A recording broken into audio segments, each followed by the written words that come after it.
ninguna confirmación. Así que bueno, el examen se mantiene para Sí, el día. doctor, hice una encuesta y va a ser para el día 20, doctor. Ujú. Votó la mayoría. Ya, está bien. Ajá, no, no hay ningún problema. Eso es desde el inicio del curso está planteado la fecha del 20. Por ahí se planteó la posibilidad, pero ya es a consideración de ustedes, ¿no? Entonces, se respeta igual el cronograma. El día 20 va a ser su test. Probablemente en nuestro turno, en la mañana, voy a confirmar la hora. Espero que sea lo más temprano, a las 9, para que podamos hacer la revisión y ya tener también sus notas finales, ¿no? De repente, al final, voy a llamar a ciertos alumnos con los cuales tengo inquietud con sus notas prácticas para ver ese asunto, ¿ya? Porque hay duplicidad de notas, porque, bueno, no sé, hay varios docentes que los han evaluado, ¿ya? Entonces, no sé cómo los han evaluado, entonces, me da un poco de suspicacia. Muy bien, entonces, bueno, Daniel, igual voy a hacer la presentación, cualquier cosa, si es que se va la señal, me escribes al WhatsApp, así para nuevamente reconectarme. Sí, doctor, está bien. Ok, ¿se ve la presentación, Daniel? Sí se ve, doctor. Listo, muy bien. Bueno, chicos, entonces ya terminando los casos que hemos estado viendo, ustedes ya han hecho una recopilación de todo lo que hemos visto, la evaluación del paciente, la atención, sistema de atención en un paro cardiorrespiratorio, las causas principales que llevan a un paciente a un paro, en este caso el síndrome coronario agudo, el infarto de miocardio, el ACV, el accidente cerebrovascular, que nos van a llevar principalmente a un paro cardiorrespiratorio. Y hay situaciones asociadas a al paro cardiorrespiratorio, que en este caso van a estar dadas por signos que nosotros vamos a poder evaluar, ¿no? Como la taquicardia y la bradicardia que pueda tener el paciente. Ya en una clase anterior probablemente hayan visto lo que es la taquicardia. Y pues ahora nosotros vamos a ver pues la bradicardia, ¿no? ¿Y qué es, cómo debemos actuar nosotros si tenemos a un paciente que nos llega a emergencia y la principal molestia por lo que llega este paciente va a ser que su frecuencia cardíaca es baja? Entonces nosotros vamos a empezar definiendo cuando se dice que estamos frente a una bradicardia, ¿no?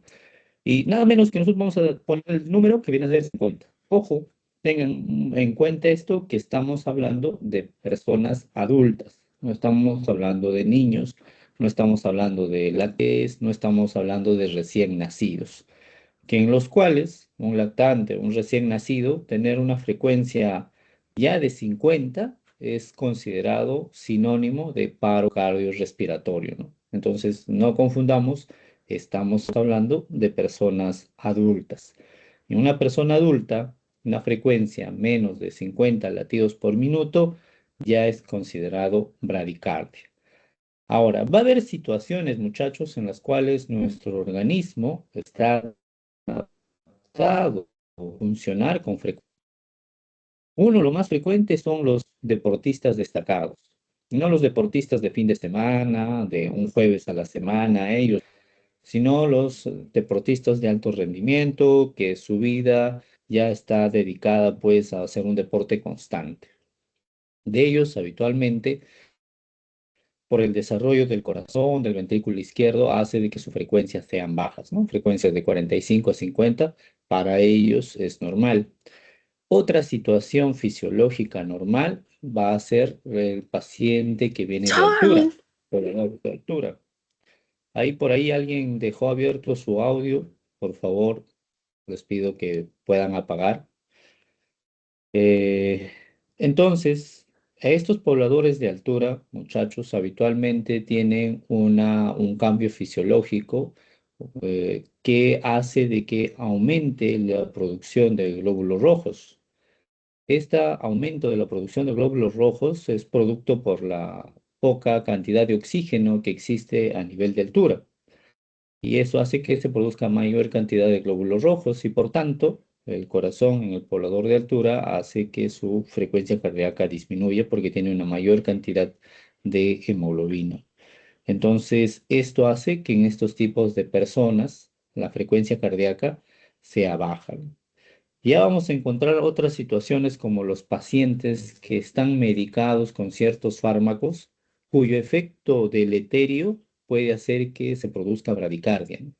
Entonces tenemos también que tener conocimiento si esta bradicardia que está teniendo el paciente, es producto del consumo de alguno de sus fármacos que estén produciendo como efecto una bradicardia, pues. Dentro de la bradicardia, nosotros vamos a distinguir lo que viene a ser la bradicardia sinusal con las bradicardias asociadas a una patología dentro del corazón. La bradicardia más frecuente de lo que les estaba mencionando hace un momento va a ser pues producto de esto, ¿no? La bradicardia sinusal. Esta bradicardia sinusal es la que ya les estaba mencionando, producto probablemente de una persona que hace un esfuerzo constante, un deportista destacado, una persona poblador de altura mayor de 2000 metros sobre nivel del mar, ya hace que el organismo tenga cambios fisiológicos compensatorios, lo cual hace de que su frecuencia cardíaca disminuya.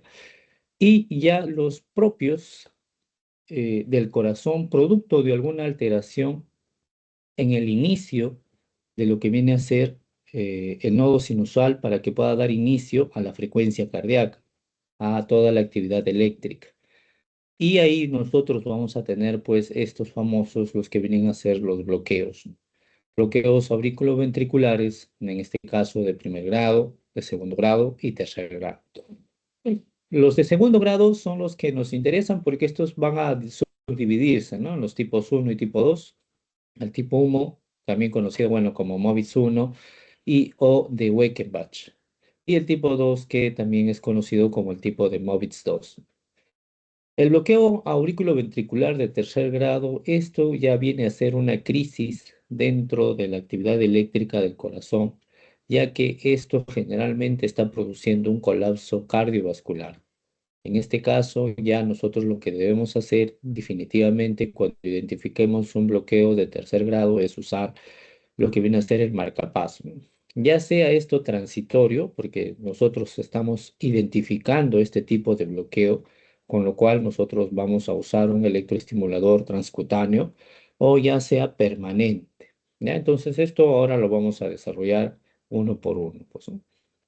Recordando, muchachos, recordando que pues todo esto viene a ser nuestro EKG, y dentro de esto pues nos interesa para esta clase, para bradicardia, sobre todo lo que viene a ser el intervalo PR. ¿Eh? Acá, bueno, estamos recordando la onda P, cuánto vienen a ser los límites de valores, el intervalo PR, el complejo QRS, el segmento ST y la onda T, ¿no? En este caso, lo que a nosotros nos interesa va a ser el intervalo PR.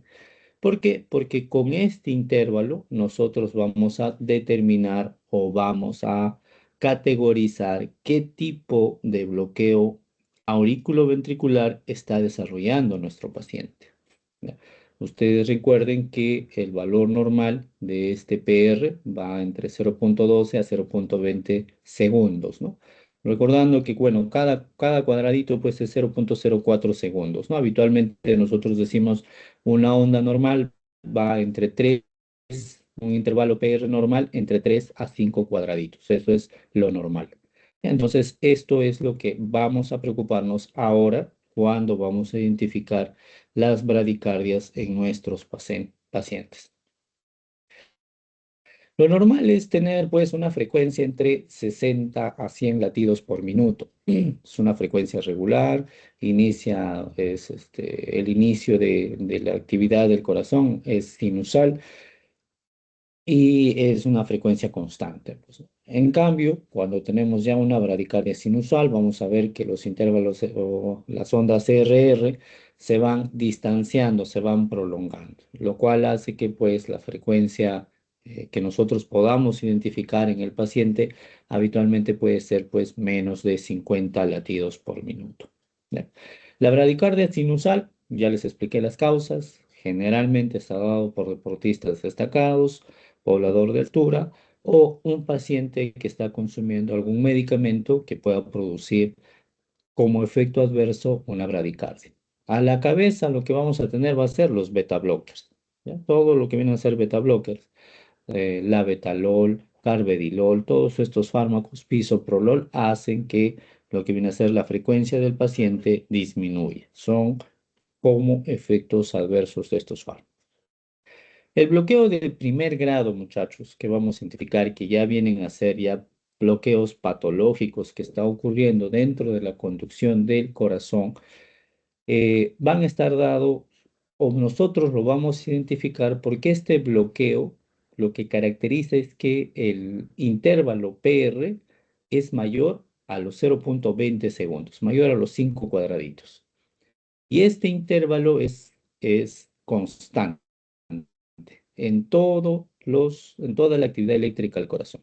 Si nosotros vemos acá, contamos 1, 2, 3, 4, 5, 6, ¿no? Son 6 cuadraditos, que es más de 5 cuadraditos. Entonces, este paciente está teniendo un bloqueo de primer grado y eso es constante en la actividad eléctrica del corazón.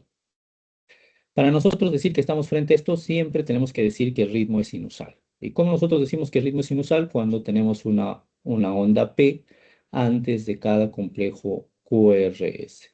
Y el QRS pues debe tener una morfología normal. Entonces aquí, si ustedes ven, notan acá todos los intervalos PR tienen más de 5 cuadraditos, ¿no? 1, 2, 3, 4, 5, 6. Igual acá, 6, igual acá, 6, igual, ¿no? 1, 2, 3, 4, 5, 6. Todos tienen más de 6 cuadraditos, o bueno, más de 5 cuadraditos, lo cual nos hace que esto es algo constante. Es algo constante en cada actividad eléctrica del corazón. Entonces, estamos frente a un bloqueo de primer grado, donde el intervalo R es mayor de 0,20 segundos. Entonces vamos a ver acá, bueno, no vamos a poder medir acá en este ejemplo, pero vamos a ver que la distancia de la onda P con respecto al complejo QRS es muy prolongado, ¿no? Ustedes vean acá, la onda P desde acá hasta acá es muy prolongado, ¿no? Está el complejo QRS. Si inicia por acá, llegar hasta acá es muy prolongado, ¿no? De acá hasta acá es muy prolongado. Ahí estamos frente ya a un bloqueo. Ahora, bueno, en este caso, la frecuencia no está por debajo de 50. No está por debajo de 50, pero estamos identificando que existe ya en este paciente un bloqueo auriculoventricular de primer grado. ¿Ok? Un bloqueo de segundo grado. Hemos manifestado que el bloqueo de segundo grado podemos dividirlo en dos tipos, tipo 1, tipo 2. El tipo 1, MOVITS 1, tipo 2, MOVITS 2. El tipo 1 tiene otro nombre que viene a ser el de Weckenbach. La característica de este bloqueo de segundo grado es que el intervalo PR se va prolongando. Miren acá, tiene una distancia, acá se va prolongando este, se va ampliando. Acá es la prolongación mucho más y una onda P luego ya no llega a conducirse, no llega a producir un complejo QRS. Entonces a esto vamos a mencionar que se llama una onda P bloqueada, que no está generando un complejo QRS. Nuevamente, después de esto, se inicia el, el ritmo sinusal, una onda P, y nuevamente la distancia o el intervalo PR es pequeño. Y luego se sigue prolongando y la siguiente va a seguir prolongándose hasta que una P queda bloqueada. Entonces, esta viene a ser la característica del bloqueo de segundo grado tipo 1 o tipo Weckenbach. ¿Ya? Entonces, vamos a ver acá en este monitor, en este ejemplo. Acá se va prolongando y esta ya no conduce. Acá es pequeño, se va prolongando, esta no conduce. Se va prolongando, se prolonga, esta no conduce. Se prolonga, ¿no? Pequeño, un poquito más largo y esta ya no conduce. Entonces, tenemos esta característica típica, ¿no? El bloqueo auriculoventricular de segundo grado, tipo 1, Movitz 1, tipo Weichenbach. Vean acá la frecuencia, llega un momento 53, luego baja 42, 41, luego 53.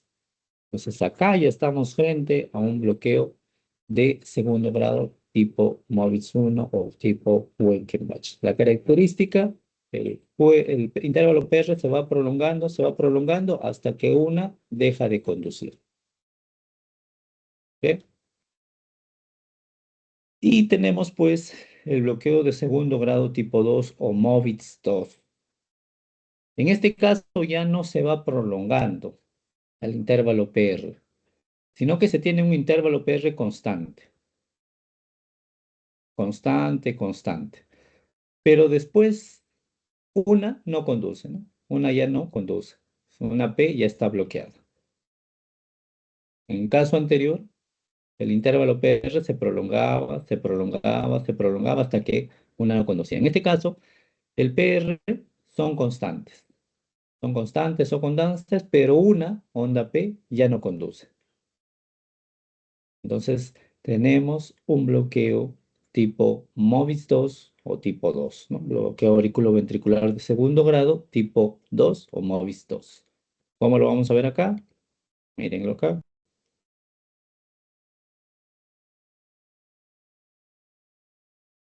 PR constante, y acá no se conduce, ¿no? PR constante, PR constante, PR constante, y esta ya no conduce. PR constante, y esta no conduce. PR constante, y esta no conduce. ¿Ok? Entonces, la identificación, cuando tenemos estos tipos clásicos, es muy fácil. Muchas veces los pacientes no solo tienen este tipo de bloqueos, ¿no? Porque si no, están asociadas a otras patologías, ¿no? Bloqueos, mi bloqueo de la rama infraisciana derecha, infraisciana izquierda, etcétera, ¿no? Pero cuando tenemos un caso típico, típico, típico, vamos a ver de esta forma. Ok. Y el bloqueo de tercer grado, muchachos. Este bloqueo generalmente está asociado a una gran inestabilidad hemodinámica en el paciente. ¿Por qué? Porque la actividad de la aurícula está disociada con la actividad del ventrículo. La aurícula tiene un ritmo y el ventrículo tiene otro ritmo. No están relacionados. Lo normal es que nuestra aurícula produzca un ritmo, el nodo sinusal inicie la actividad eléctrica del corazón, pase de las aurículas y termine en los ventrículos, produciendo la contracción de los ventrículos. Pero lo que sucede cuando estamos en un bloqueo de tercer grado es que la aurícula tiene su actividad que no va relacionado con el ventrículo. El ventrículo tiene un ritmo y la aurícula tiene otro ritmo. El impulso que se ha generado en la aurícula no llega al ventrículo, lo cual hace de que el ventrículo inicie su propio ritmo. Entonces nosotros vamos a ver que la aurícula tiene una onda P que viene a ser constante, una onda P constante. Pero lamentablemente esta onda P no está generando un complejo QR. Ustedes mirarán acá, pero doctor, acá hay un complejo QR, pero este complejo QR, si nosotros analizamos todo lo que viene a ser el EKG en más o menos un minuto, vamos a ver que este complejo QRS está teniendo su propio ritmo. No está seguido o, digamos, antecedido de una onda P, ¿no? Por si nosotros queremos buscar una onda P, esta podría ser la onda P de este complejo QR, pero si nosotros vemos en toda la impresión de todo este EKG, vamos a ver que este complejo QRS está teniendo su propio ritmo, separado a las ondas P, que cada uno tiene su propio tiempo. Propio tiempo, propio tiempo, propio tiempo. El complejo QRS tiene su otro ritmo, diferente a lo que está teniendo la onda P. Entonces, estamos frente a un bloqueo de tercer grado. Este bloqueo de tercer grado es el encargado de producir el colapso hemodinámico en el paciente. Este tipo de bloqueo en los pacientes habitualmente nos van a llevar a que usemos un marcapaso en el paciente. ¿Ok? ¿Cómo lo vamos a ver en el monitor? De la siguiente manera. Miren ustedes, aparentara que esta onda P es de este complejo QRS, ¿no? Pero si nosotros seguimos analizando, vamos a ver que los QRS están teniendo otro ritmo, no respetan a la onda P anterior. Y esta P, si nosotros medimos P, acá debería haber una P, luego P, acá P, P, P, acá debería estar la P, pero está sobrepuesta la actividad del ventrículo. Entonces, acá en este tipo de bloqueo, la aurícula está teniendo un ritmo, el ventrículo está teniendo otro ritmo. No se está respetando. ¿Ok? Ahí va. Bueno, ya hemos visto esto. Cualquier alteración, bueno, con frecuencia cardíaca, acá debe ser menos de 50. Esto hay un error. Y pues nosotros lo que nos debemos preocupar es cuando esto es sintomático. ¿Cómo decimos sintomático? Cuando la frecuencia cardíaca no está cumpliendo con su función, que es llevar o proporcionar la suficiente cantidad de sangre a los tejidos vitales. Dentro de estos, el principal que nos va a afectar va a ser el cerebro. Cuando no llega una suficiente cantidad de sangre hacia el cerebro, nos va a producir trastornos de conciencia, somnolencia, sopor, inconsciencia, nos puede llegar a producir. Esto es lo más característico en un paciente que está desarrollando una bradicardia. ¿Ya? Entonces, bueno, la bradicardia sintomática, signos y síntomas por la frecuencia cardíaca baja, ¿no? Bueno, cardíaca es más lenta, el paciente tiene síntomas y los síntomas deben estar asociados con esta bradicardia. ¿Cuáles son estos síntomas? Lo más frecuente va a ser el mareo, el aturdimiento, la somnolencia o el desmayo, ¿no? El presíncope o el síncope. Puede haber debilidad en el paciente. Bueno, nivel reducido de conciencia. Puede hasta asociarse también molestias o dolor torácico, porque una bradicardia puede presentarse en un paciente que está desarrollando un cuadro de infarto de miocardio o una respiración entrecortada, ¿no? Por la poca bueno, poca cantidad de sangre que se está enviando también en este caso hacia el pulmón, ¿no? Lo que hace que la frecuencia respiratoria aumente para tratar de compensar esta poca cantidad de sangre que está llegando a lo que viene a ser el pulmón. Entonces, son los síntomas que nosotros podemos evaluar en un paciente. Lo más característico es el paciente que está con somnolencia, un poco de debilidad, no tiene fuerza, ¿no? Y bueno, los signos, ¿no? El paciente, como el corazón está latiendo con poca frecuencia, lo que va a asociarse a esto es que el paciente empieza a desarrollar hipotensión. Si el paciente empieza a tener hipotensión, bueno, no va a llegar sangre hacia el cerebro, el paciente empieza a tener somnolencia, un trastorno de conciencia, sopor, puede desarrollar cuadros como la hipotensión ortostática, que viene a ser la disminución de la presión, o uno al levantarse de lo que está sentado. El paciente puede estar diaforético, sudando por la poca cantidad de sangre que le está llegando a toda la economía del organismo. Al estar reteniéndose la sangre en el corazón, porque el corazón está latiendo tan poco, puede hacer que la sangre retorne hacia el pulmón y esto hace una congestión pulmonar. Y esto es lo que si nosotros solicitamos, por decir, una radiografía de tórax, vamos a ver cómo los pulmones se ven ensanchados, los pulmones se ven llenos congestivos con mucha sangre, ¿no? Y ya complicaciones más graves que vamos a ver y que ya nos indican que esta bradicardia que el paciente está teniendo es muy complicada, puede ser un cuadro de insuficiencia cardíaca, ¿no? El corazón ya es insuficiente de proveer la cantidad de oxígeno a toda la economía, se está produciendo edema pulmonar y podemos desarrollar en un momento una fibrilación ventricular en el paciente. Entonces, nos puede llevar a un paro cardiorrespiratorio el paciente. Las causas a la cabeza, como les mencionaba, la más temida que nosotros debemos descartar inicialmente, que viene a ser la isquemia miocárdica o el infarto de miocardio. Esta, pues, es una de las características con lo cual nosotros podemos identificar a un paciente que está haciendo un infarto, puede ser la bradicardia que puede estar presentando. Mencionaba que existen fármacos que pueden desencadenar un cuadro de lo que viene a ser bradicardia, en este caso los bloqueadores beta, los bloqueadores de canales de calcio, la digoxina, hace que la frecuencia cardíaca disminuya como un efecto adverso del uso de estos fármacos. La hipoxia también es una causa de bradicardia. Y bueno, dentro de los trastornos hidroelectrolíticos, la hiperpotasemia va a llevarnos a una bradicardia. ¿Qué es lo que nosotros tenemos que hacer, no? Y esto es ya parte de la guía que lo que nos sugiere que nosotros debamos hacer con los pacientes. Ya cuando nosotros tengamos un paciente que nos llega a emergencia con trastorno de conciencia, lo que nosotros inicialmente vamos a hacer es hacer una monitorización, ¿no? Buscar la frecuencia cardíaca, la presión arterial, la saturación.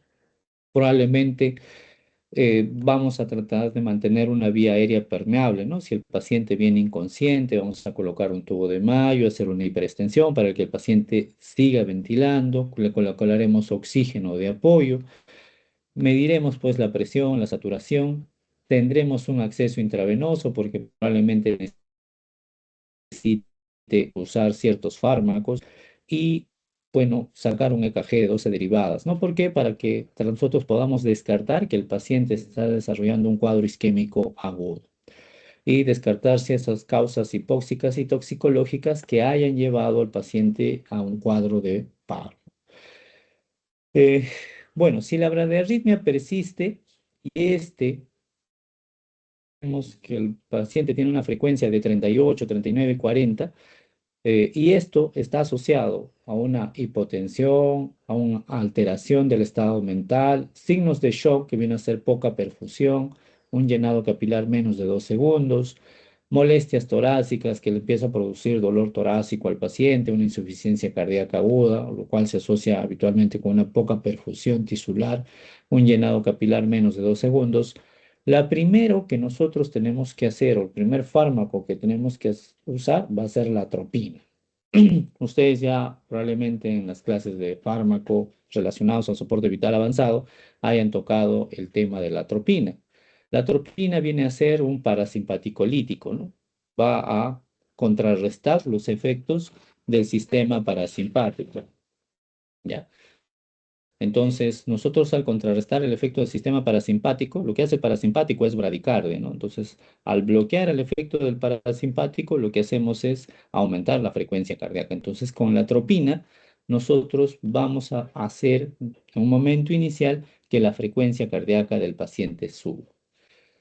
Si la atropina es ineficaz, bueno, tenemos otras sustancias, tenemos otros fármacos, la dopamina, la adrenalina y como última situación vamos a ver la electroestimulación cardíaca transcutánea, que vendría a ser un marcapaso transitorio, en este caso superficial, porque ya podríamos usar también un marcapaso percutáneo transvenoso. En este caso ya esto se hace cargo lo que vienen a ser los especialistas de cardiología. Entonces ellos se agarran y van colocando un marcapaso definitivo, que en este caso es transvenoso. Si la bradicardia, al evaluar inicialmente, no produce nada de estos cuadros, ¿no? Hipotensión, alteración mental, estados de shock, y solo lo han llevado al paciente porque lo vieron muy bradicárdico, usaron un saturómetro probablemente que ustedes deben tener en casa, le pusieron al dedo a un familiar suyo y encontraron una frecuencia de 41 y se asustaron y lo llevaron al hospital. Entonces, pero el paciente conversa, habla, ha llegado caminando, no existe ningún signo de alarma, entonces probablemente lo que hay que hacer es observar, ¿no? De repente este paciente con esa frecuencia mantiene sus funciones vitales, mantiene su capacidad para realizar sus actividades y es algo habitual y probablemente nos pondremos a estudiar por qué este paciente está haciendo frecuencias bajas.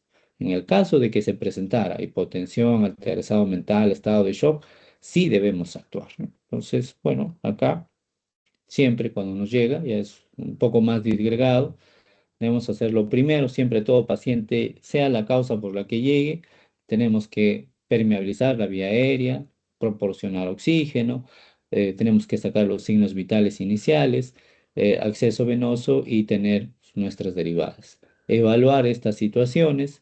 Si están presentes alguna de ellas, probablemente tengamos que usar un fármaco. Si no están presentes, ninguna de ellas, pues solamente observaremos, lo mandaremos por consultorio externo a este paciente para que se haga su seguimiento, su evaluación. Hay una unidad de electrofisiología que estudia la actividad eléctrica netamente del corazón. Esta unidad en el Hospital Revalidati, por decirlo, tenemos, solo se encarga de ver por qué hay pacientes que hacen bradicardias, taquiarritmias, etcétera. Se netamente ponen a estudiar la actividad eléctrica del corazón. Entonces, a este paciente que llega al hospital solo por una frecuencia baja y no presenta ninguna de estas alteraciones, pues los mandaremos por consultorio externo y que se haga su evolución, evaluación constante, un seguimiento. No hay una emergencia real. Pero si este paciente con bradicardia que llega al hospital y tiene todas estas alteraciones, hipotensión, alteración del estado mental, sí debemos actuar porque en un momento puede llegar al paro el paciente y no queremos encontrarnos frente a esa situación. Entonces, ¿qué tenemos que hacer? La atropina. ¿Cuánto colocamos de atropina? La guía nos recomienda 1 miligramo endovenoso en bolo. Máximo 3 miligramos. Máximo, como dosis máxima, 3 miligramos. Tenemos ampollas en los hospitales, tenemos ampollas de 0,5 y de 1 miligramo. ¿Ya? Entonces, siempre tener en consideración la dosis máxima que debemos tener de usar atropina. Si la atropina, siempre tener en cuenta si hay presencia de una isquemia coronaria aguda o infarto de miocardio, ¿no? ¿Por qué? Porque la atropina va a hacer trabajar más al corazón y si el corazón está teniendo un cuadro isquémico, pues probablemente podamos aumentar el cuadro de isquemia de ese corazón. Entonces siempre hay que tener cuidado, descartar si la causa de esta bradicardia sea un cuadro de un infarto de miocardio, porque podemos aumentar más este infarto. Entonces, nuestra primera opción siempre atropina, y si la atropina es ineficaz, debemos estar pensando que estamos frente a un bloqueo auriculoventricular de segundo grado tipo 2, donde los PR son constante, constante, constante y una onda P ya no conducen. Ese es el tipo 2. O un bloqueo auriculoventricular de tercer grado, donde la aurícula y el ventrículo hacen lo que quieren, ¿no? La aurícula late a su ritmo, el ventrículo late a su ritmo, ¿no? Entonces, estamos frente a un bloqueo de tercer grado. Entonces, siempre que la atropina es ineficaz, debemos pensar frente a estas dos situaciones. Y si estamos frente a esas dos situaciones, hay riesgo de paro. Debemos actuar lo más pronto posible. Probablemente en estas situaciones lo más recomendable sería usar una electroestimulación cardíaca transcutánea. ¿Podemos usar otros fármacos? Sí, la dopamina, la adrenalina. La dopamina, bueno, esta viene a ser su concentración que debemos usar de 2 a 20 microgramos kilo minuto y la adrenalina de 2 a 10 microgramos por minuto.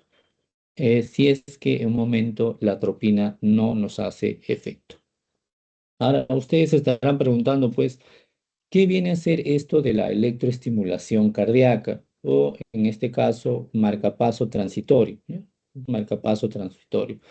Lo que busca es, yo le voy a colocar una corriente eléctrica superficial, lo cual va a imitar el inicio del ritmo sinusal del corazón. Entonces, al iniciar el ritmo sinusal del corazón, va a comandar toda la actividad eléctrica del corazón. Entonces, va a hacer que exista un impulso eléctrico que se origine en las aurículas, baje al nodo auriculoventricular y pase a los ventrículos y así se genere un impulso eléctrico, en este caso artificial, porque yo estoy colocando unos parches, los cuales van a generar un impulso eléctrico que va a generar una actividad eléctrica en el corazón y va a hacer que el corazón haga las funciones de despolarización y repolarización. ¿Ok? Entonces, yo hago un impulso eléctrico externo, lo cual produzco una despolarización miocárdica y lo cual va a producir una actividad mecánica del corazón. ¿Ok? Entonces, nosotros, ¿dónde usamos estos parches? Como si fueran los parches del DEA, ¿no? Ustedes probablemente los que han visto en un momento un DEA, estos son parches que se coloca a nivel del tórax del paciente. En este caso son parches que se colocan en la parte anterior y otro en la parte posterior del paciente, ¿ya? Y esto viene a ser una electroestimulación transcutánea, que probablemente nosotros sí lo hacemos, ¿no? Cuando hay un paciente con estas características, colocamos estos parches. El transvenoso es a través de la vena, ya sea yugular o subclavia, se coloca un dispositivo que llega hacia la aurícula, en este caso, bueno, vena cava superior, aurícula derecha y ventrículo derecho, y se deja ahí, y este es el que va a iniciar directamente, intracavitariamente del corazón, la actividad eléctrica del corazón. Entonces, con un dispositivo se regula la frecuencia cardíaca que va a tener. En este caso, lo que a nosotros nos interesa es esto, el transcutáneo, porque eso es lo que nosotros en un momento podamos llegar a usar, ¿no?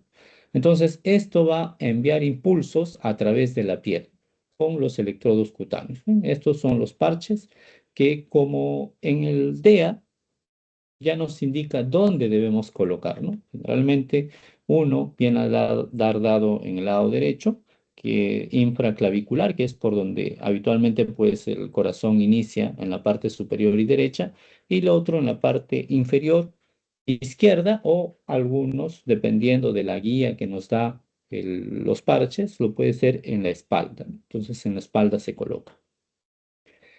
¿En quién debemos colocar esto? Bueno, en un paciente en el cual la atropina ha sido ineficaz. El paciente, a pesar de usar atropina, sigue en estado de hipotensión, sigue con trastorno de conciencia, está haciendo un cuadro de shock, ¿no? Entonces debemos usar en este tipo de pacientes. Estado clínico inestable debido a la bradicardia, o cuando hemos visto que no se puede usar la atropina. ¿Cuándo no podemos usar? En el paciente que está haciendo un infarto de miocardio. Entonces debemos usar en este caso una electroestimulación cardíaca transcutánea, ¿no? Bueno, acá nos ponen también ciertas situaciones: bloqueo auriculoventricular de segundo grado tipo 2, el de tercer grado, que vienen a ser las principales indicaciones, un bloqueo de rama izquierda, derecha o alterna, o una bradicardia con ritmo de escape ventricular, ¿no? Donde el ventrículo está haciendo lo que quiere. Y bueno, una bradicardia que ya evoluciona a sistolia. Para evitar que llegue esta situación, usamos este tipo de electroestimulación cardíaca transcutánea. Ya si llega a sistolia, pues nos toca hacer RCP. Muy bien. ¿Dónde colocamos? Como les digo, hay indicaciones, pues en la parte anterior, infraclavicular derecha, y en la línea media axilar a nivel del cuarto o quinto espacio intercostal, ¿no? Y ahí se puede colocar. O se puede colocar en la parte anterior y en la parte posterior. En este caso, si ustedes se recuerdan, cuando hacíamos la desfibrilación, usábamos joules en caso de energía. En este caso, vamos a usar miliamperios. En este caso, la dosis que vamos a usar va a ser miliamperios. En este caso va de 30 a 100 miliamperios que vamos a usar, que es la energía necesaria para estimular al corazón. Y podemos usar de dos formas: la forma asincrónica o sincrónica. En la forma asincrónica, yo hago que el marcapaso o el estimulador transcutáneo inicie toda la actividad eléctrica del corazón y hace que el corazón se someta a todo este marcapaso. Yo coloco de frecuencia 70 latidos por minuto al marcapaso, y el marcapaso va a agarrar y le va a dar 70. No le interesa qué está haciendo el corazón, le va a dar 70 de frecuencia cardíaca. En cambio, el sincrónico va a ser cuando sensa que el corazón en un momento deja de latir. Entonces, en ese momento, el marcapaso programado en modo sincrónico empieza a emitir impulsos eléctricos y empieza a hacer que siga habiendo frecuencia cardíaca en el corazón. Entonces tenemos esos dos tipos, ¿no? El asincrónico y el sincrónico. Generalmente, cuando ya tenemos un bloqueo de tercer grado con inestabilidad hemodinámica, lo colocamos en forma asincrónica, porque queremos que el corazón siga latiendo, ¿ya? No esperamos que el corazón diga: sí, yo puedo latir un poco y ustedes ayúdenme. No. En este caso, dejamos que el marcapaso haga todo el trabajo. Los 70 latidos del corazón, inicien los 70 latidos del corazón. Entonces, esta es la forma como nosotros vamos a colocar los parches, ¿no? Los parches de marcapaso. Y ustedes en los desfibriladores que hay, van a ver que existe una función de marcapaso. Y cuando nosotros colocamos nuestra perilla en la función marcapaso, nos va a salir este menú. Y en el menú vamos a poner los dos tipos, ¿no? Ya sea fijo o a demanda, ¿no? El fijo, donde yo le digo 70 latidos de latidos de frecuencia cardíaca, el marcapaso le va a dar 70 latidos. O a demanda, cuando sensa que el corazón en un momento deja de latir, en ese momento recién le ayuda. Esos son los dos tipos de marcapaso. ¿Y qué es lo que nosotros tenemos que buscar cuando hacemos eso? Es capturar lo que viene a ser el QRS, ¿ya? Que cada descarga que haga el marcapaso genere un QRS a nivel de todo el corazón, pues, ¿no? En los ventrículos. Eso nos indica que lo que está haciendo mi marcapaso está llegando a transmitir la energía eléctrica en el corazón y está llegando a generar una, una descarga a nivel del ventrículo y por ende me está llegando a generar una contracción ventricular. A eso es lo que nosotros le llamamos la captura, que el marcapaso inicie la actividad del corazón, haga esta descarga eléctrica, lo cual genere que en los ventrículos se produzca la despolarización, entonces el complejo QRS, y por ende se está generando una actividad mecánica que es la contracción del ventrículo. Entonces vamos a hacer esto. Vean ustedes. Acá nos explica paso a paso, ¿no? Cómo hacemos el marcapaso. En este momento vamos a colocar un marcapaso. Primero debemos de colocar nuestro monitor en la función marcapasos, como vamos a ver a continuación. Es importante que verifiquemos los parches del marcapasos. Para instalarle los parches del marcapasos a esos dispositivos, en especial a este dispositivo que es de la serie M, debemos verificar en una de nuestras paletas, vamos a ver aquí, que ella trae la opción para soltar. Vamos a soltar, le vamos en dirección a la flecha y soltamos este cable de acá. Bien, este cable que nos quedó aquí, que fue el que solté de acá, se va a conectar a los parches del marcapasos. Cuando conectamos esto a los parches del marcapasos, procedemos a colocarle los parches al paciente y quedarán de la siguiente forma. El parche se coloca en la parte anterior del tórax a nivel del esternón y el otro parche en la parte posterior a nivel interescapular, que queden paralelos. Asegúrese que siempre esté en la función marcapasos y que los parches estén fijamente y bien colocados a nivel del pecho del paciente. Una vez tenemos el monitor en la función marcapasos, se van a habilitar unas funciones, como pueden ver, aparecieron los miliamperios, las pulsaciones por minuto, vemos una espiga adicional al ritmo que teníamos anteriormente. Esa espiga quiere decir que el marcapasos ya está prendido, pero como tal no está funcionando. Para eso debemos de aumentar el miliamperaje del marcapasos buscando esa imagen de captura que deseamos encontrar. Para eso tenemos que mover este botón aumentando los miliamperios, como pueden verlo aquí, hasta encontrar la imagen de captura que vamos a ver a continuación. Estamos aumentando los miliamperios y miren la imagen de captura. Está la espiga, desaparecen las ondas P, el QRS se invirtió, está en dirección a la espiga y aparece posterior a eso una onda T ancha y mucho más grande de lo que habíamos visto anteriormente. Eso quiere decir que el marcapasos ya está funcionando. Apenas tenemos ese ritmo de captura, debemos de cuadrar la frecuencia cardíaca que vamos a utilizar en el paciente, la que queremos manejar en nuestro paciente. Lo recomendado es colocar una frecuencia entre 60 y 80 latidos por minuto para iniciar el marcapasos. Como pueden ver, aquí estoy modificando la frecuencia cardíaca, la que yo quiero que él inicie. Vamos a dejarla entre 60 y 80. Vamos a iniciar en 60 latidos por minuto. Es de recordar que nuestro paciente debe estar sedado con analgesia. Además, porque esto es molesto para ellos. Bien. Y este dispositivo en particular tiene otra función que es el botón 4.1, donde podemos ver lo siguiente. Cuando hundimos este botón, desaparecen las espigas en el monitor. Eso es para ver el ritmo de base que tiene el paciente a una relación de 4:1. 4 veces vamos a ver el ritmo del paciente en 4 episodios y en un episodio va a funcionar el marcapasos por seguridad. Bien, cuando lo soltamos vuelve a funcionar completamente el marcapasos. Entonces, ahora lo vamos a explicar, ¿no? Entonces, lo primero que nos hacía es llevar en función marcapaso. ¿Ya? Ustedes ven acá, tiene función desfibrilar, tiene función monitor, tiene función DEA y tiene marcapaso. Entonces, tenemos que llevar todos los desfibriladores en la actualidad, tienen todas estas funciones: desfibrilación, monitor, DEA y marcapaso. Entonces, lo primero que vamos a hacer es llevar a función marcapaso. Ahí.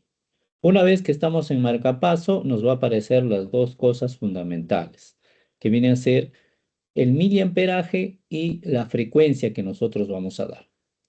Entonces, a medida que nosotros le vamos a dar amperios, el corazón va a empezar a estimularse y va a llegar una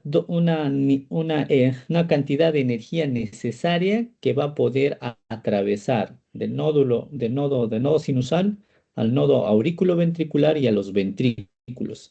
Y es ahí cuando se genera lo que viene a ser la captura. Vean ustedes acá, esta espiga hacia abajo, esta espiga es la actividad del marcapaso. Pero como eh, es una actividad marcapaso que todavía no genera un complejo QRS, porque no tiene la cantidad necesaria de energía para atravesar, bueno, las aurículas, el nodo auriculoventricular y llegar a los ventrículos. Entonces, lo que nosotros vamos a hacer es aumentar la energía. En este caso, miren acá, ya hemos aumentado la energía hasta 36 miliamperios. Miren acá, ahora sí, esta espiga, que es del marcapaso, ya genera un complejo QRS. Esta espiga genera un complejo QRS. En cambio, estas todavía no está capturando. Lo otro, el siguiente paso va a ser aumentar la frecuencia entre 60 a 100, ¿no? Habitualmente colocamos más de 60 porque con eso nos aseguramos. En este caso, miren ustedes acá, tenemos la espiga del marcapaso, complejo QRS, espiga del marcapaso, complejo QRS. Y ya cuando se ha conseguido la captura total, espiga, complejo QRS, aunque este todavía no, ¿no? Acá hay como onda P, esto es onda P. Acá es donde vamos a ver en este EKG, ¿no? Esto es la espiga, acá todavía no se ha conseguido la captura porque esto es la onda P del paciente, complejo QRS. Esta es la onda T. Espiga, no se ha conseguido la captura. Hay todavía onda P, complejo QRS, onda T. Espiga, no hay más. Acá está la onda P, complejo QRS, onda T, que es propio del paciente. En cambio, cuando se consigue la captura, tenemos espiga y ya hay un complejo QRS, en este caso invertido, en dirección a lo que viene a ser la espiga, la dirección de la espiga, y esto vendría a ser la onda T picuda. Nuevamente, espiga del marcapaso, complejo QRS y onda T picuda.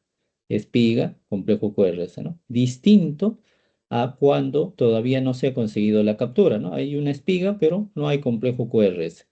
Cuando empieza a existir el complejo QRS, nos indica que ya esa cantidad de energía ha llegado a producir que pase de la aurícula al nodo auriculoventricular y pase a los ventrículos. Y además tenemos que confirmar que este complejo QRS nos está generando un pulso a nivel periférico, en este caso carotidio, radial, cubital, etc. Y con eso ya nos estamos asegurando que el marcapaso está cumpliendo su función en el paciente.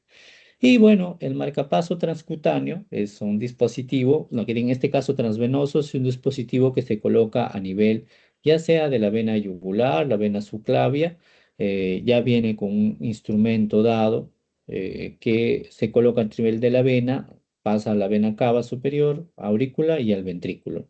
Y ahí ya se coloca un marcapaso. Esto habitualmente se coloca a nivel subcutáneo. Se deja con el dispositivo que controla la cantidad de frecuencia cardíaca, la electricidad que se da. Ya esto ya es colocado por los cardiólogos intervencionistas, ¿no? Esto ya es un dispositivo ya avanzado. En caso nuestro, lo que nosotros usamos habitualmente va a ser pues simplemente los parches que vamos a colocar en el paciente para tratar de salir de la emergencia a la cual está llevando al paciente a una frecuencia muy baja. ¿Ok? Muy bien. Ya, y bueno, al final, bueno, esto es lo que se hace pues con los pacientes, donde se va estimulando a nivel de la aurícula y a nivel del ventrículo, ya con estos, en este caso, marcapasos definitivos. ¿Ok? Muy bien. Preguntas, muchachos.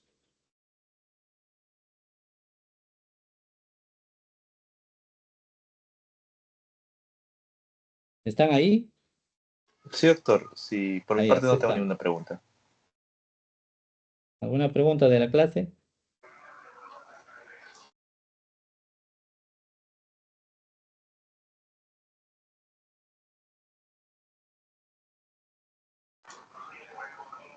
Parece que no hay, doctor. Parece que no. Ok, muy bien. Listo.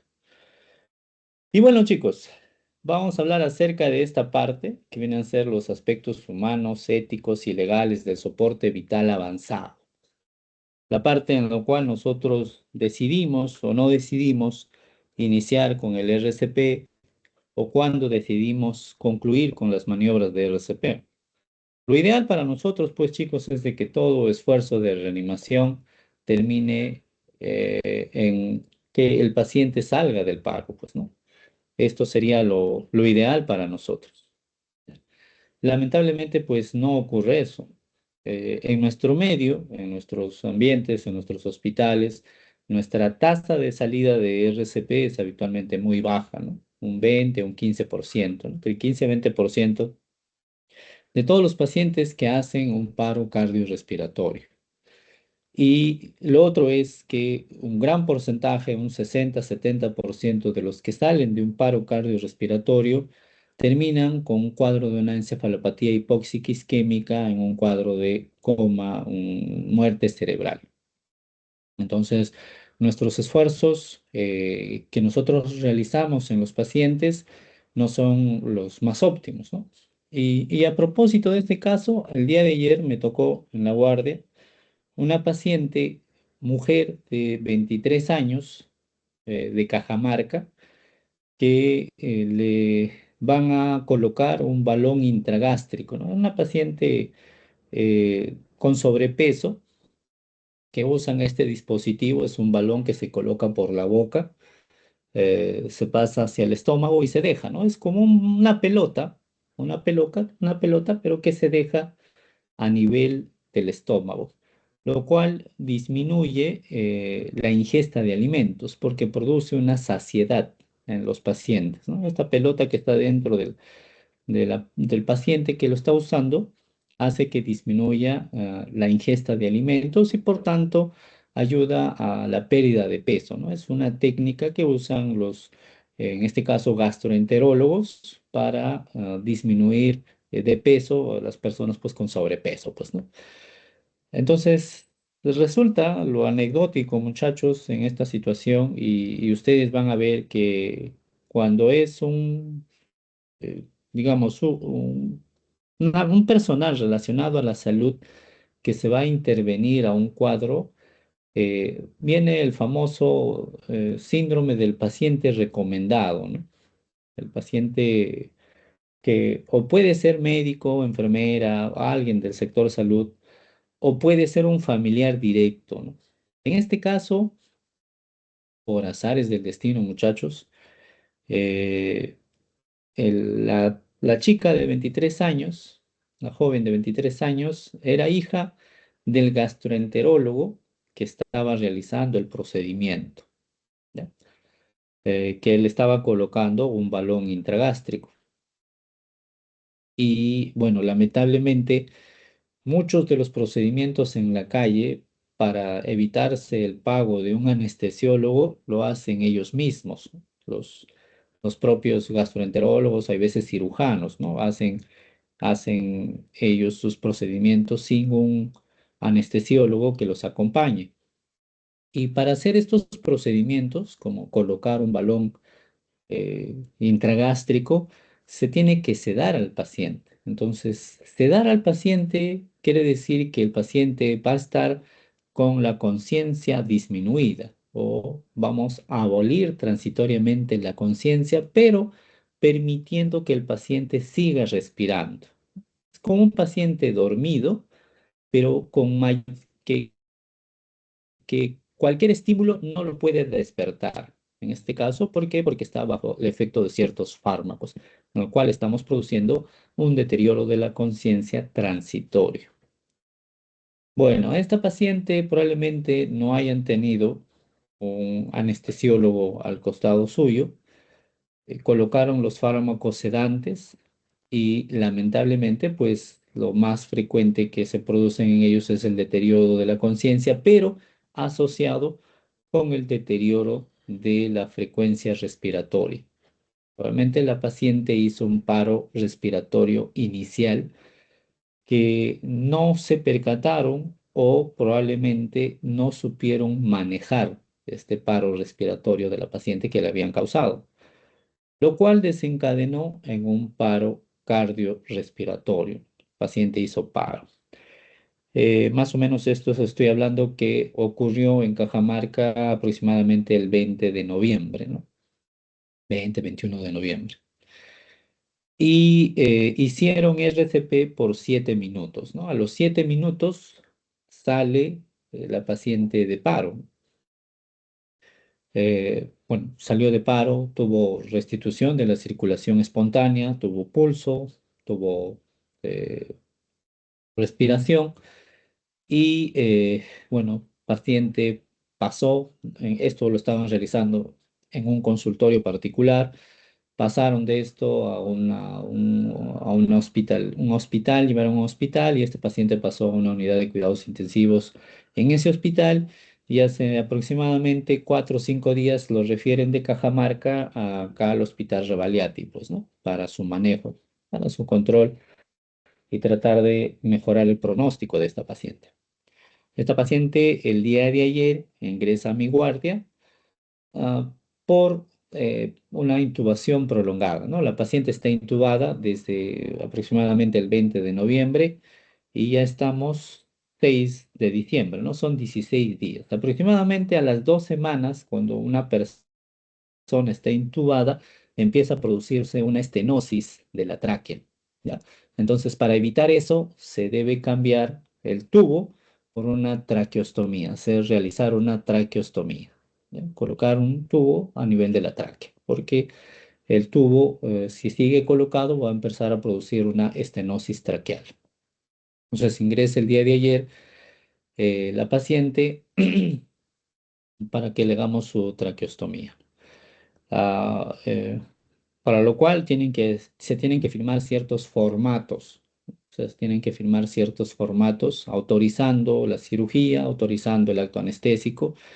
Y en eso pues llega el padre, en el cual pues no se le explica lo que se va a realizar, los efectos y todo lo demás.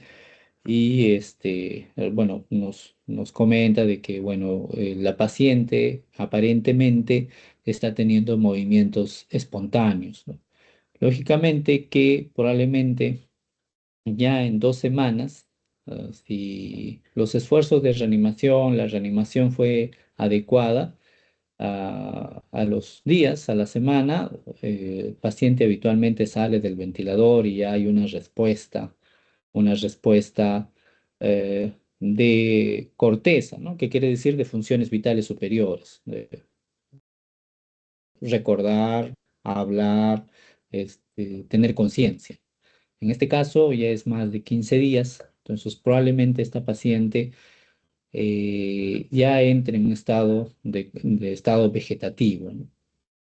Y lo que se está realizando a partir de ahora, pues, es tratar de mantener con vida a la paciente mediante el ventilador y dar soporte ventilatorio y ver la posibilidad si hay una mejoría neurológica en esta paciente en el transcurso de los días. Ahora, si nosotros vemos, evaluando este caso, vemos que el paro que desarrolló esta paciente fue algo inesperado, ¿no? Porque era una paciente que no tenía mayor comorbilidad, no tenía un proceso de fondo, solo tenía sobrepeso, no tenía un proceso de fondo cardíaco, séptico, hemorrágico, lo que sea, que nos hacía ver de que probablemente la paciente iba a fallecer, por lo cual probablemente se inició rápidamente con las maniobras de reanimación. En el momento en que la paciente hace paro, eh, eh, ella hasta ese momento probablemente nunca se imaginó que iba a desarrollar un paro, ¿no? Por lo cual no había un documento que nos diga, no, si en un momento yo tengo paro, no hagan nada conmigo. En ese momento se inició con las maniobras de reanimación de esta paciente. Entonces, se hizo todo en beneficio a esta paciente. Por la edad, por la situación, cómo llegó a consultorio, el ambiente social, que en este caso es el hijo, bueno, del gastroenterólogo, el gastroenterólogo es el que está haciendo el procedimiento, que viene a ser su papá. Entonces, hace de que los esfuerzos de reanimación en esta paciente sean o las indicaciones de reanimación sean, digamos, las mejores, ¿no? Que nosotros sí o sí en este tipo de paciente, nosotros debemos actuar desde un inicio con esta paciente y dar las mejores consideraciones, porque ha sido un hecho inesperado que se presentó en una paciente que no debía haber tenido un desenlace fatal.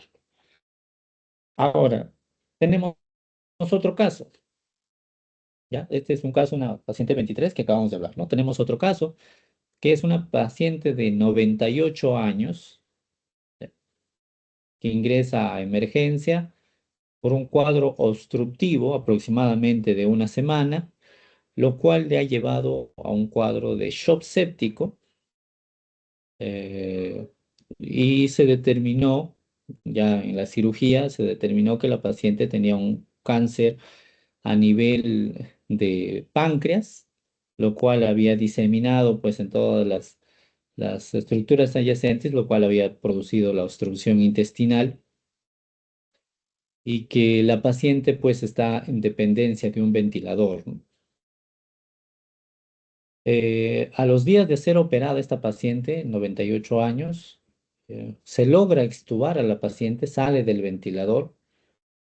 En el transcurso de las horas, o mejor días, 2 días de haber extubado, nuevamente tiene un deterioro respiratorio, ¿no?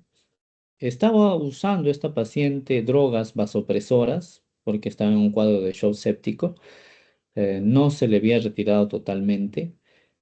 Y a los 2 días de haber tratado de extubar a esta paciente, nuevamente ingresa en un deterioro respiratorio y en ese momento empieza a realizar un paro respiratorio.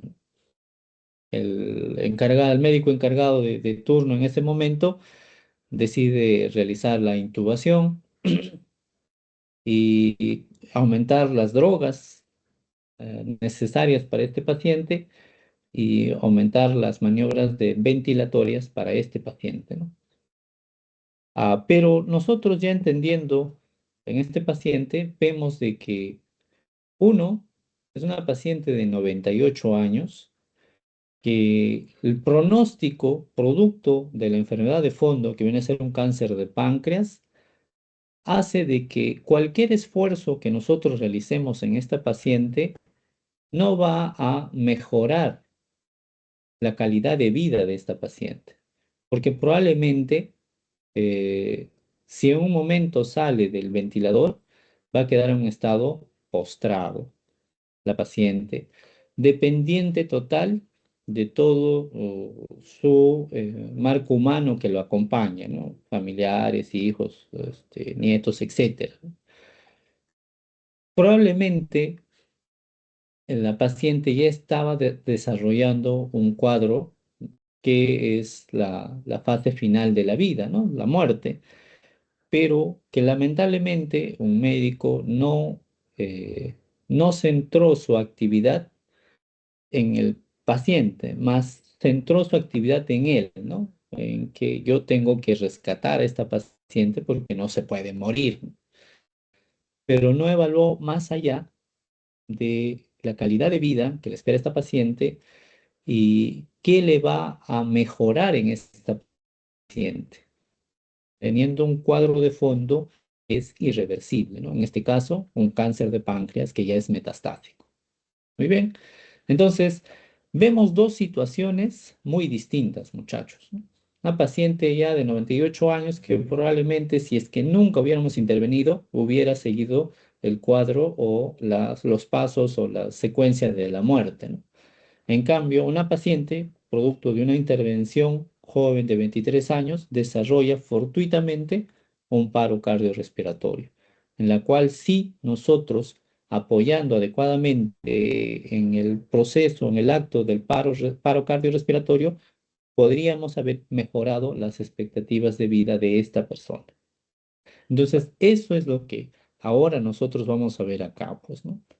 Y para nosotros entender eso, tenemos que ver que una parte de nuestra vida de nosotros es tomar decisiones sobre si dar dicho tratamiento o no dar dicho tratamiento, la cual va a mejorar o no va a mejorar este paciente.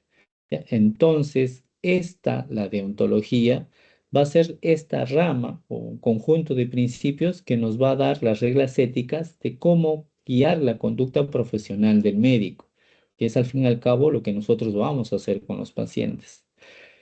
Y dentro de esto nos interesa para el curso, sobre todo, los consensos que se hayan generado, ¿no? En este caso existe el consenso internacional sobre el paro cardiorrespiratorio, conocido como el estilo Ullstein, ¿ya? En el cual se considera que el paro cardiorrespiratorio es el cese de toda actividad mecánica cardíaca, ¿no? Confirmado por la ausencia de conciencia, pulso y respiración, lo cual tiene que estar en relación con lo que nosotros habíamos visto ya en clases pasadas, que esto tiene que estar muy relacionado con que se ha producido una interrupción brusca, inesperada, irreversible de la actividad mecánica del corazón y la respiración espontánea. En el caso de la paciente joven de 23 años, se ha generado todo esto, ¿no? Es una interrupción brusca, inesperada, irreversible. En el caso de la paciente de 98 años, probablemente lo que nosotros estemos viendo va a ser la secuencia de la muerte natural por la edad y por el cuadro de fondo.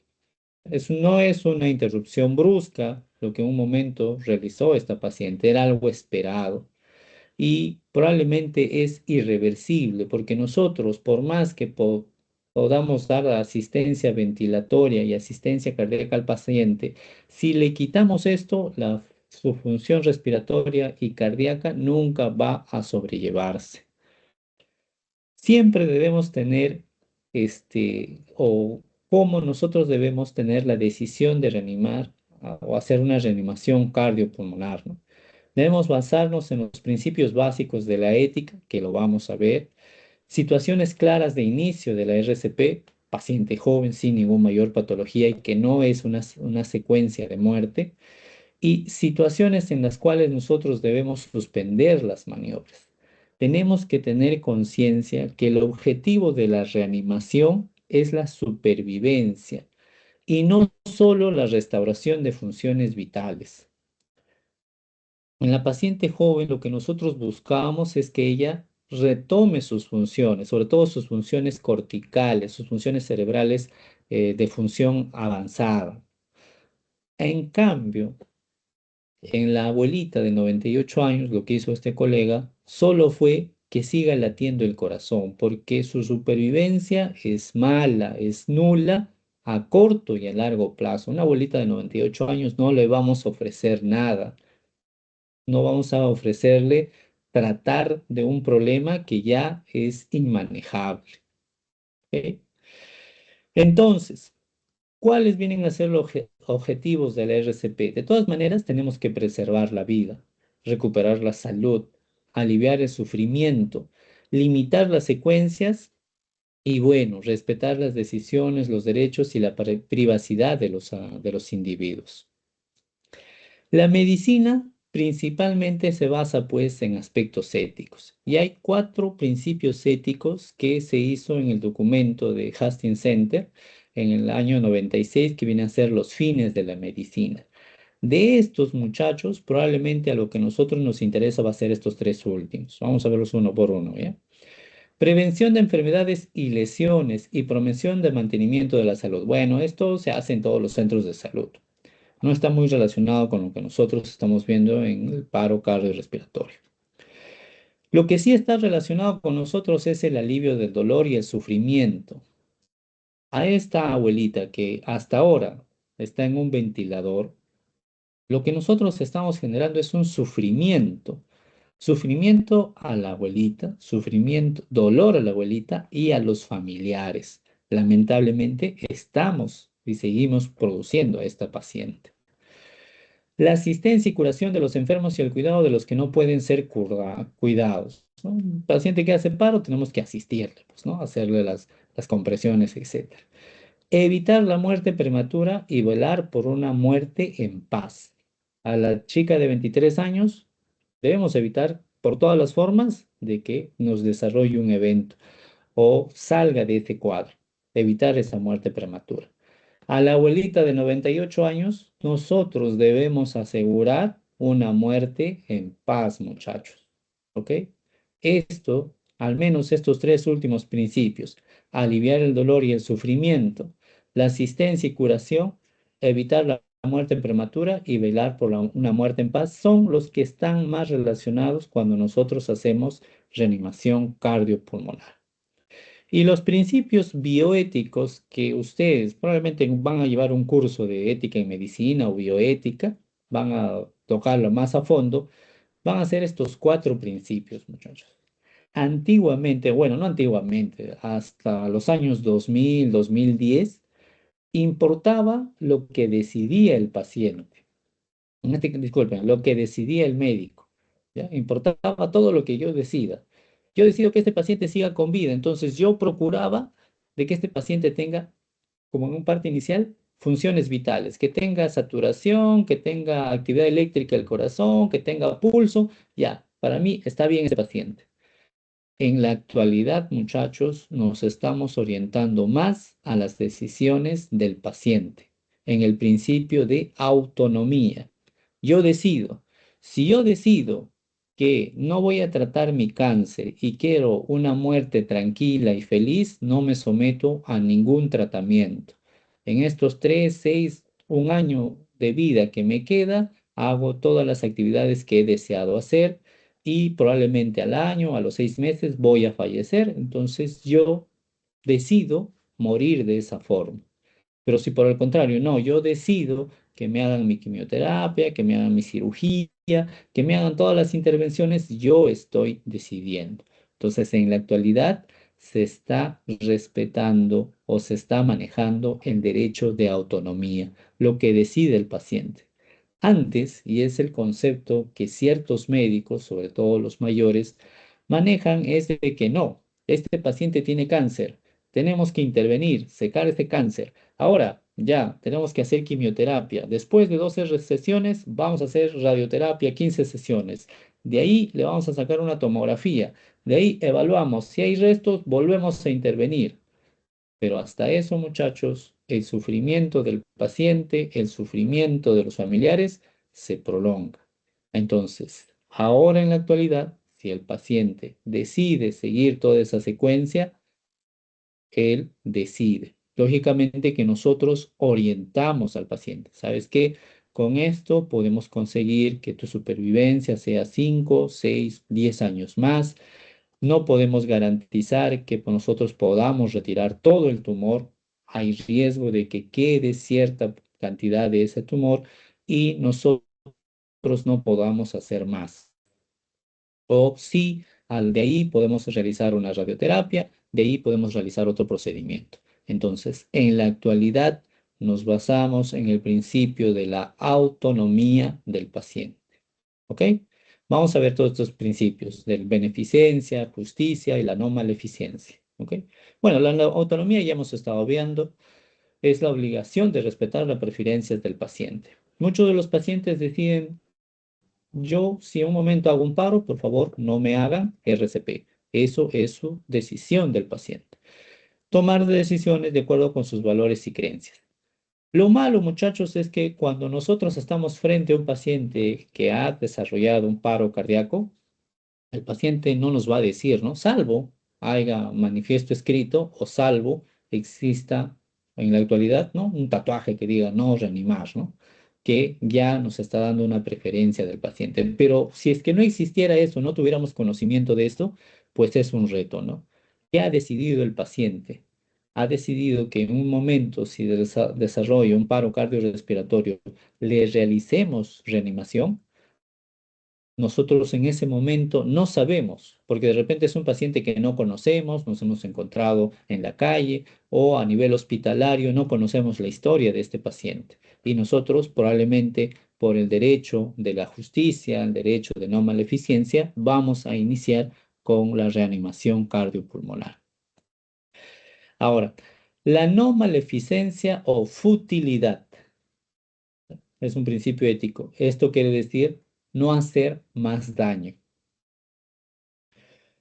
Eh, no iniciar la RCP o prolongar la RCP en casos inútiles. El caso inútil típico que les conté fue de esta paciente de 98 años. Esta paciente, probablemente en el momento que empezó a hacer un paro respiratorio, debíamos haber dejado que continúe con su proceso de la muerte.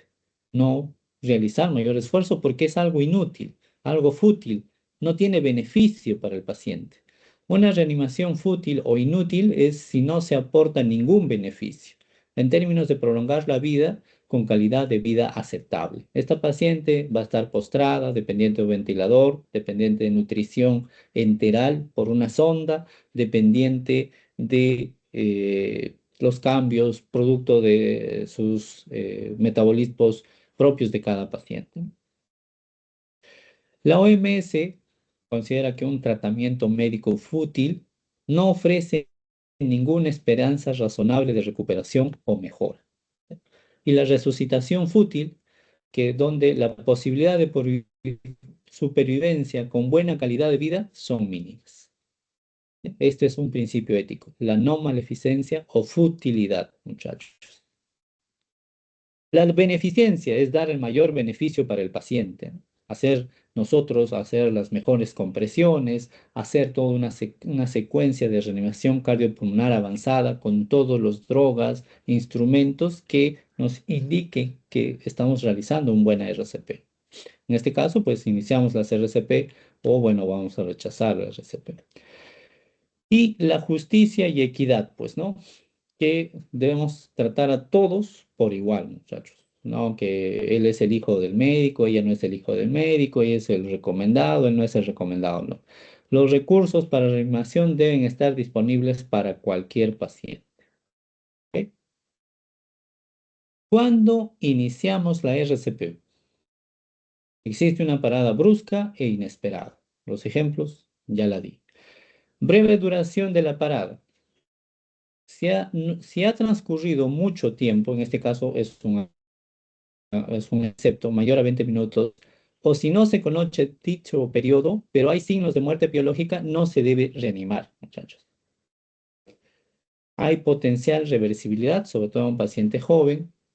El enfermo no es terminal, no existe una causa no recuperable. No debemos reanimar si la parada es la evolución natural de la enfermedad sin posibilidad de tratamiento. En el caso de la abuelita de 98 años, que pues por más que hagamos nosotros lo que hagamos, no vamos a cambiar el pronóstico. No existe orden de no reanimar, debemos reanimar. No hay peligro vital para el reanimador. Hay veces los accidentes ocurren a mitad de la calle, un accidente de tránsito y en la mitad donde puede ocurrir nuevamente nuevos accidentes, no nos vamos a parar a hacer nuevamente la reanimación. O si no se conoce o existe una duda razonable sobre las características del paciente, tiempo y circunstancias, se debe de iniciar la RCP. Ante la duda, reanimar. No sabemos, no, es un paciente de 68 años, pero no sabemos si ha decidido o no ha decidido hacer reanimación. Ante la duda, reanimar. Y lo otro es probablemente cuando ya estemos en reanimación o tengamos, como en ese momento, ¿no? ¿Qué causan? ¿Por cuál no deberíamos iniciar una reanimación o cuándo deberíamos finalizar una reanimación? Bueno, uno, si el reanimador está exhausto o en grave peligro. Si nos encontramos, como les decía, ¿no? En una situación crítica, de accidente masivo, no los vamos a poner a reanimar si todavía existe un peligro, ¿no? Porque nos vamos a convertir en víctimas. ¿Cuándo no iniciar o finalizar una RCP? Si existe una lesión mortal evidente. ¿Cómo qué? Como una decapitación. No vamos a estar reanimando a un paciente que probablemente esté cercenada la cabeza, ¿no? O una destrucción craneal, ¿no? Ahí no vamos a hacer reanimación, pues, ¿no? Lógicamente, porque el paciente ya probablemente esté muerto o en vías de agonía, ¿no? O exista signos de muerte irreversible, ¿no? Cuando nosotros no somos testigos. Hay hipotermia, hay livideces, hay rigidez, o ya empieza cuadros de descomposición, ¿no? Nos vamos a empezar a iniciar la reanimación. Cuando exista la posibilidad de que otras personas tienen más posibilidad de recuperación cuando hagamos el RCP, ¿no? Sobre todo esto en situaciones así críticas, ¿no? Como era último, ¿no? Un accidente de tránsito de escolares, que probablemente habían algunos escolares que ya habían sufrido el aplastamiento por parte del bus y algunos otros que habían sido expulsados del vehículo y que probablemente hayan tenido una obstrucción de la vía aérea, en lo cual ellos tienen mayor capacidad de supervivencia, pues, ¿no? O cuando hay la presencia por escrito de una orden de no reanimar, ¿no? Como les mencionaba, hay pacientes que ya llegan con estos logos o estos tatuajes, ¿no? Do not resuscitate, no reanimar, porque ya es una decisión del paciente. Él está decidiendo, no voy a querer que me haga una reanimación si a un momento me ocurre algún evento, ¿no? A pesar de que fuera reversible, ¿no? A pesar de que fuera inesperado, él ha decidido que no se le haga la reanimación. O cuando se está realizando ya una RCP básica o avanzada efectiva durante al menos 20 minutos sin recuperación de la circulación espontánea, ¿no? Acá probablemente ustedes siempre se preguntan, ¿y cuánto tiempo tengo que reanimar, doctor? ¿No? Probablemente el tiempo que nosotros vamos a usar van a ser los 20 minutos, pues, ¿no? Ahora, estos 20 minutos podemos prolongar en qué situaciones. El paciente sufrió una parada cardiorrespiratoria por inmersión en agua helada, ¿no? En esto sí podemos prolongar un poco más, porque el agua helada preserva las funciones cerebrales, muchachos. Lo que a nosotros nos interesa sobre todo es las funciones cerebrales. Entonces, al usar agua helada o el paciente ha estado bajo hipotermia, las funciones cerebrales se están preservando por poco más de tiempo, ¿no? O pacientes con intoxicaciones, sobre todo los barbitúricos. Los barbitúricos son neuroprotectores. Por eso, en este tipo de pacientes, se tiene conocimiento, se puede prolongar la reanimación. ¿Cuál es la duración óptima de una RCP? Por regla general, la resucitación debe de mantenerse mientras exista una fibrilación ventricular. Si existe una fibrilación ventricular, muchachos, nuestra función es hacer compresiones, desfibrilar, ¿no? Hacer compresiones, desfibrilar. ¿Por qué? Porque existe una actividad eléctrica desorganizada del corazón. Entonces nosotros debemos seguir reanimando. En el caso de que exista un cuadro de asistolia que dure más de 20 minutos, a pesar de un soporte vital avanzado continuado, en ausencia de causas reversibles, ya es indicación de abandonar la reanimación cardiopulmonar. ¿Ok? Muy bien, muchachos. Entonces, con esto estamos acabando, muchachos. Estamos acabando el curso. Eh, no los encuentro. ¿Hay alguna pregunta, alguna duda, alguna inquietud? Pues No por vamos mi a parte, ver. doctor. Por la parte de sus compañeros. Doctor, una consulta. Dime.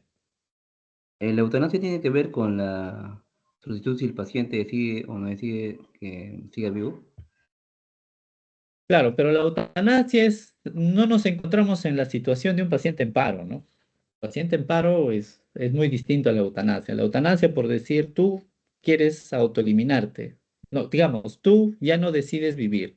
Entonces, tú quieres morir y tú quieres un buen morir, ¿no? Entonces, a eso va la eutanasia. Que un personal de salud pueda aplicar sus conocimientos para que tú mueras en las mejores condiciones. A eso se refiere con la eutanasia.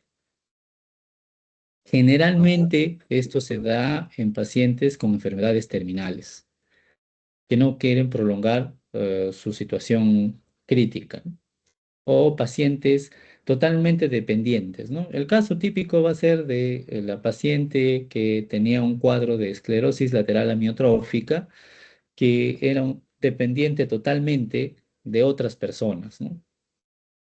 Que hizo un juicio, en este caso por decir de salud, y buscó que se le haga la eutanasia.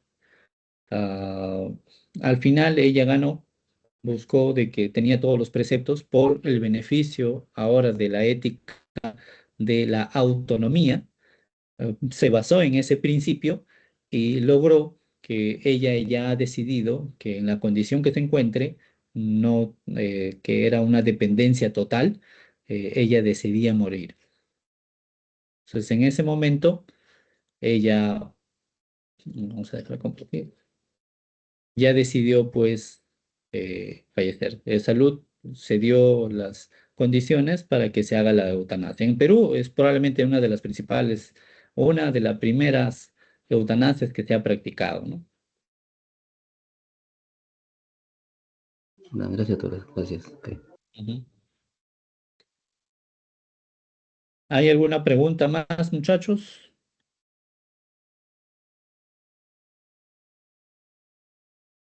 A ver, de repente van a surgir preguntas.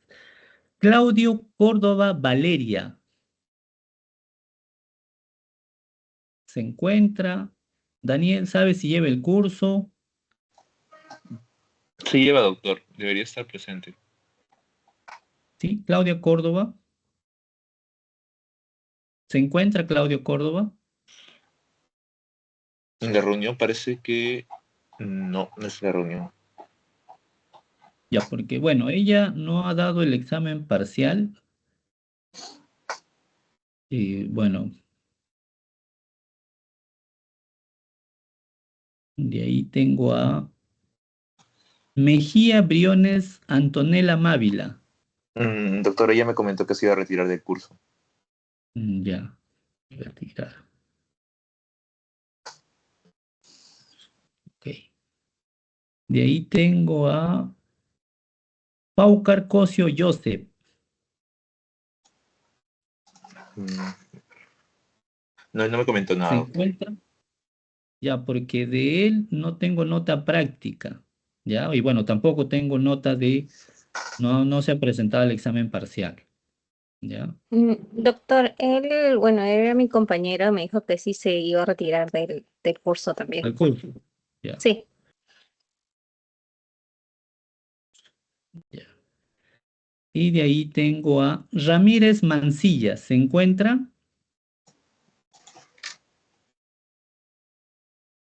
Sí, doctor, estoy presente.